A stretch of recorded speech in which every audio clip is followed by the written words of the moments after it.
Christmas time is what we bourbon geeks like to call the show. I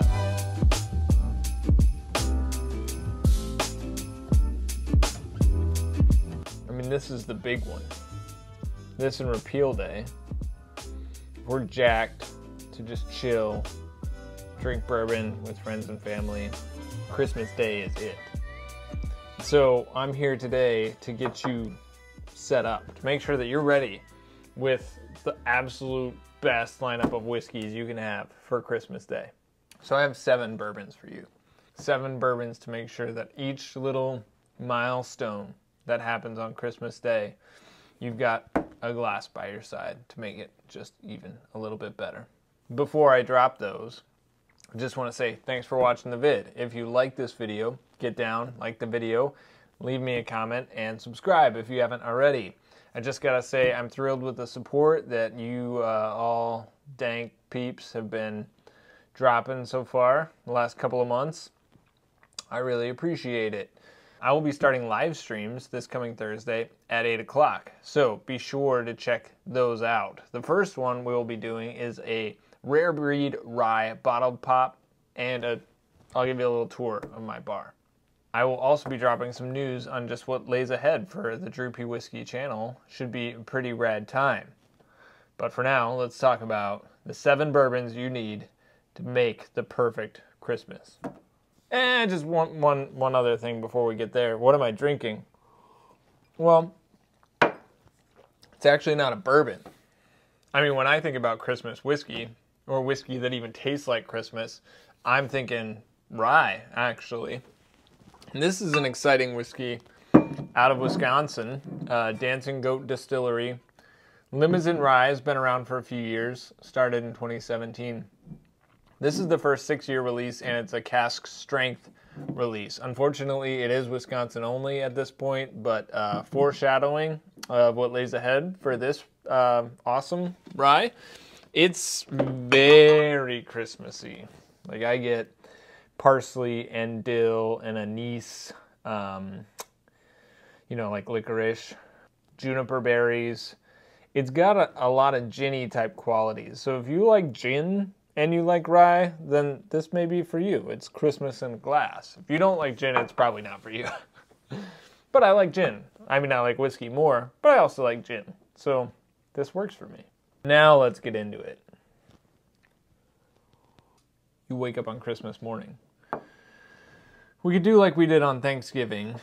We could hit ourselves with a little mouthwash, Jack Wash as we called it, using Jack Daniels to clean out the teeth. But, we're already going to assume that you built that into your daily routine.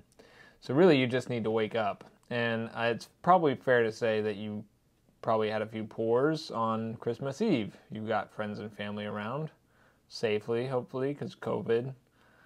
And you need a little hair of the dog. You need what we'll call the eye opener. And I think there's a good whiskey to have around when you just need a bourbon. Like, I just need a bourbon, solid bourbon.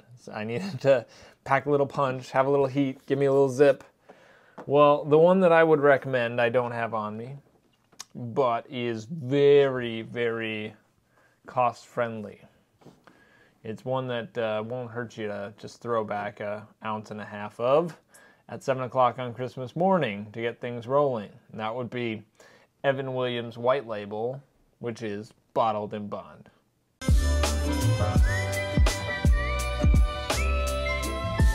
Evan Williams White Label is a good bourbon. I first had it on the road in Seattle. Washington alcohol taxes kind of suck. So I was in Seattle for a business trip, and I needed a whiskey. And when I saw the after-tax prices of the bourbons, I was a little bit like, And I landed on Evan Williams, bottled in bond, to keep the cost down. And you know what? It did me right. I had a good week. I drank most of the bottle over the course of 5 days, because that's all I drank. But it served.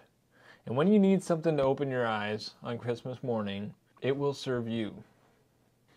A reminder that Evan Williams is from Heaven Hill, and I'm Team Heaven Hill for sure. I like it a lot. You should check out the Elijah Craig video I dropped just a week ago, outlining all the fun history behind that brand. I also have a video from about 6 weeks ago talking about Henry McKenna, which is another Heaven Hill product. Evan Williams, it's the same juice, same mash bill, just a little bit younger, maybe a little more rough around the edges than Elijah Craig or Henry McKenna, but it's still pretty good. All right, let's assume you're awake now. Wake up Christmas morning, you've done your shot of Evan Williams, you're feeling, okay, I have life in me now. You got to prep gifts, and you got to do gifts. So you are going into full Santa mode here. In full Santa mode, you need Santa's little helper. You need a Christmas bourbon. Well, you know what? I know I said this was 7 bourbons, but we're actually I'm going to throw you a rye. Sorry, sue me. You kind of need a rye on Christmas morning. And I think a semi-attainable one that really does a great job of being a Christmas rye is the Willett Family Estate cask strength 4-year-old rye. This is a beautiful bottle. It's got a metallic green foil. It's from a small family distillery, small-ish family distillery in Bardstown, Kentucky. And it too, like the Limousin rye, tastes like Christmas. This one I get more age on, which I appreciate. Like, I actually prefer this one to the Limousin. Limousin's good. This one's less ginny. It's still very, very herbaceous and dill forward, but it's got more oak with it and a little more sweetness.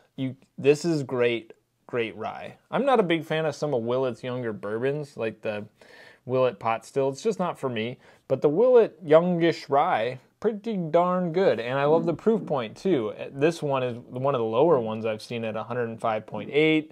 I've had 108.2. Solid stuff. And you're gonna keep this one around. This is gonna, I mean, if you ever just need a little nip throughout the day, bring you back into happy Santa mode, that Willett Family Estate 4-year rye is gonna be perfect for you.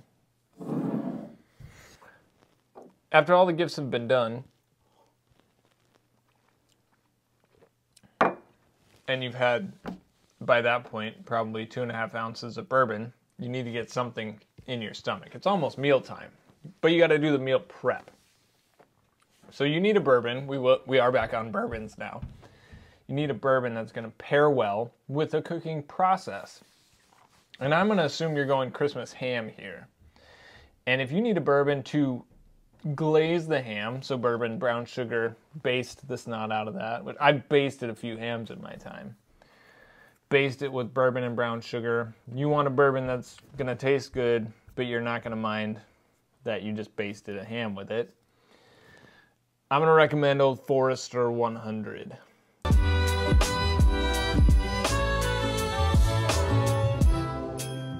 The classic Ofo Hundo.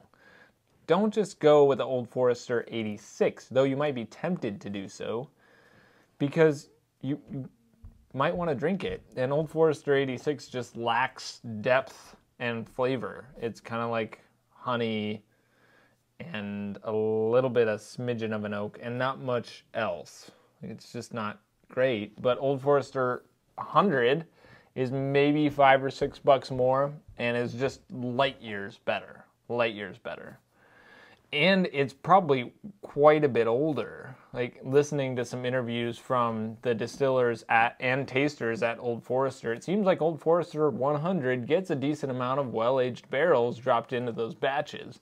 And it's going to run you somewhere between, $25 and $27, which means you won't mind basting the ham, and you won't mind just taking a pull straight from the bottle while you do it. It's a really great value bourbon. And I should have more of it. I mean, now that I think of it, I have a lot of Elijah Craig when it comes to value bourbons, but Old Forester 100, I could have some more of that. Once the ham is done, let's go ham, deviled eggs. Those are really the only 2 things I need, actually. It's eating time, and you need a bourbon that'll hold up to that. For Thanksgiving, we went Wild Turkey Kentucky Spirit. Rare Breed would have worked fine as well. But here, we've already paired our ham with the Old Forester 100. So the flavors of Old Forester are already in the meal. Now, to just make sure that we've got a bourbon with us that can hold up to the big flavors of a Christmas meal. We're going to level up just a smidge. I'm staying with Old Forester. I'm going to Old Forester 1920 Prohibition style.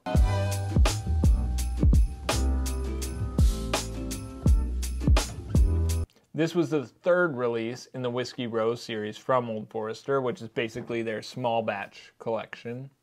And it's the highest proof one. We're at 115 proof. This bourbon, similar to Old Forester 100, is going to have some of the older barrels from Old Forester in it, and it's really good. I've had a lot of people on my other videos say like, hey, Old Forester 1920, recommend that. That's amazing. It is amazing. And I was saving it for a special occasion, which is Christmas Day. Christmas meal, nonetheless.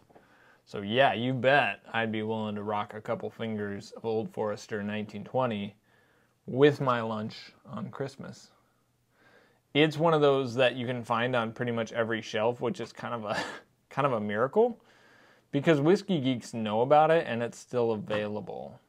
Now I'm sort of like thinking right now I should go grab a few bottles in case people suddenly get wise. But, you know, at the same time, I don't want to create a panic. And I believe that we can just live in moderation and say, you know what, it is good whiskey, but I have good whiskey, so I don't need to hoard another good whiskey. I'll just leave it on the shelf for the next guy to find out. Maybe I just introduced you to Old Forester 1920. Well, I've done you a huge favor. You should go buy one bottle and drink it. And then when that's done, if you want more, go back and buy one more bottle. And be happy. And share the joy with the world. Now we need a good dessert bourbon. And it's Christmas, so I'm not going to hesitate to, reach for something that I might not have every single day of the year. I want these to be relatively attainable, but I'm willing to stretch a little bit on Christmas. So, for dessert, on Christmas, Weller 107.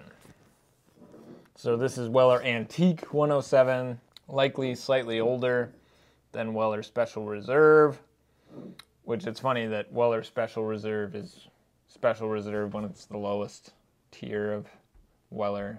Like the Special Reserve doesn't make sense. But anyway, Antique, a little bit older and a little bit higher proof, 107 proof. Now, I don't really need to talk up Weller. The Weller name is very highly lauded, and there's a bit of a frenzy whenever it gets set on the shelves, but it's good.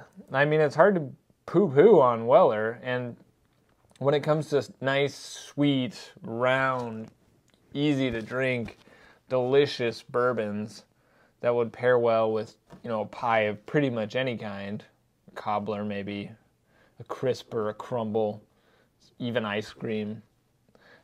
I mean, I'm looking at Weller 107. I think that's going to be right up that alley. And it looks kind of looks desserty. It's got an appealing vibe. If I set it here next to my Willet, I've got some red, of gold, and metallic green. It's Christmas. You might want to take a nap now. Make sure you hydrate. If you're truly journeying your way through all these whiskeys, I mean, you're going to need to eat plenty. You might need to do some jumping jacks, take a nap, and rally that for the afternoon. Game time, So the meal's done, the naps have been had, day's getting a little bit later on. It's time to play some games. My family of origin, my mom and my dad and my brothers and sisters, it's a game family. Like, we don't get together and not play games. And I assume you all are exactly the same as we are, which makes total sense that you would be. Because I'm talking into the camera, it's just me in this room, it's safe for me to assume that the entire world is just like me.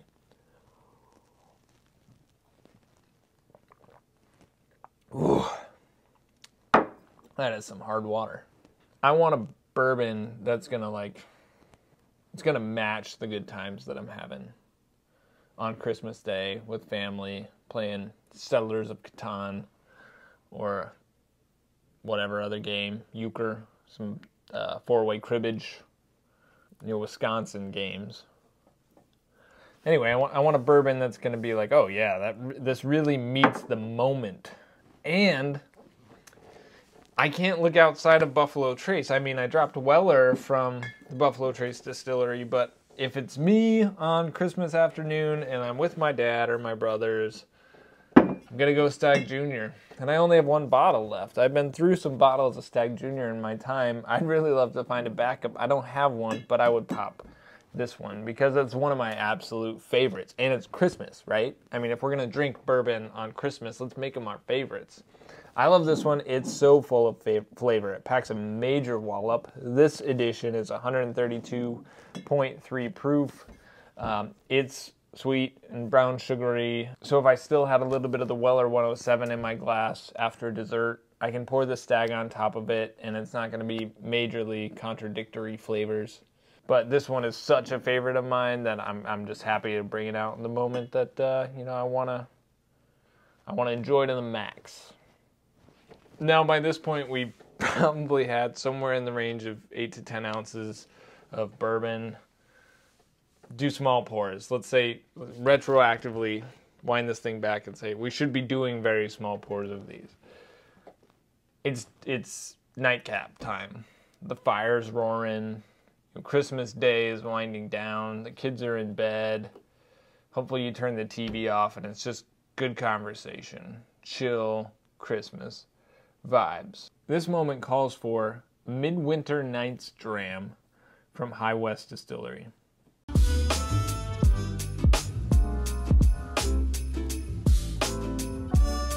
Midwinter Nights Jam is a wine-aged rye. So rye in red wine. Now, the red wine influence is subtle. It doesn't completely take over, but it's definitely there. Now, unfortunately, this is a pretty allocated whiskey. I used to pass on it all the time because I'm like, I'm not a real big fan of finished whiskeys. You know, whiskey that was finished in cognac or Armagnac or wine or whatever, rum. I prefer just like straight bourbon or straight rye. So I passed on this for years, but it's really, really good. Now, if I had the opportunity to buy it again today, would I? Yeah, probably. But if you're not able to buy this limited release whiskey from Utah, there's another solution. Let's assume that at some point throughout either Christmas Eve or Christmas Day, somebody popped a bottle of red wine. Maybe this red wine. I really like this. It's a blend of Pothic Red, but it tastes really good. I'm not a wine person, but this is really good. And let's assume maybe, whoops, you had a glass at some point, and there was, you know, just a touch of red wine left in that. Well, you can finish your rye in this red wine. Now, say you opened the Willet. I would actually go red wine, just a smidge now, and Willet. That makes a fantastic pair. I've done it before. I will do it again. This particular bottle, as you see, is not open, and I'm not going to open it right now. But I will take that whoa, dude, good grief. I will take that Limousin Rye from earlier in the show because it's close to the same thing. And I'm just going to add that to the little red wine that was left in my glass. And dang. I mean, this is really good. Rye with just a touch of a robust red wine is fantastic. Does it ruin the whiskey? No, absolutely not. It's complementary. Do you absolutely need to buy a bottle of Midwinter Nights Jam to have a similar experience? No, you do not. Should you buy it if you see it? Yeah, probably should. But with a little ingenuity, American ingenuity and know-how, you can make your own finished whiskey just by adding a little touch of whatever. The spicy rye with that sweet red fruit. I mean, it's kind of like green flavor notes and red flavor notes. It brings Christmas home. It's a nice way to wrap up the evening. So that's my list. 7 bourbons to deliver the perfect Christmas. Now, in all fairness, as I said, it was actually 5 bourbons and 2 ryes, but sue me. It's easier to say 7 bourbons and then surprise you with the 2 ryes on the video than to write all that in the video title. What do you think of the list? What would you add to the perfect Christmas bourbon list plus rye? Just get down. Let me know in the comments. Neat Nation, I appreciate all the love and look forward to dropping more videos here in the weeks to come. As I mentioned, live streams starting to happen Thursday nights at 8 o'clock on YouTube. Thanks again. I hope you guys have a great holiday season. Merry Christmas. And remember to keep it neat.